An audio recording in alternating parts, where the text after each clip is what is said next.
जनाब आज मेरे को मौजूद है जुबैर खान बलोच, चक नंबर 592, आलू की जोक, तहसील तांदरेवाला, जिला फैसलाबाद। और उन्होंने पुत्र मौजूद हैं जनाब नदीम खान बलोच, चक नंबर 592, आलू की जोक, जिला फैसलाबाद।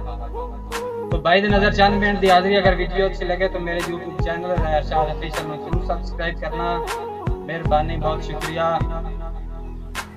बलोच साहब आंदा है जदा बख्ता ओ रंग तोए नहीं वेखे, संगतां दी मंगेर कतार आए।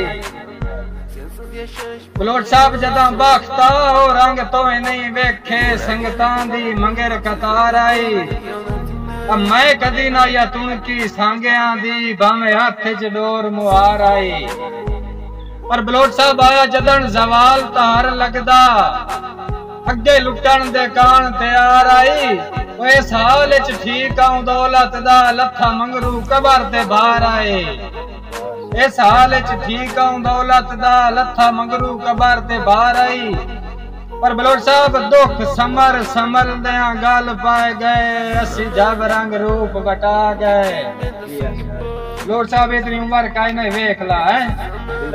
दुख समर समर दिया गल पाए गए, असी जब रंग रूप बटा गए।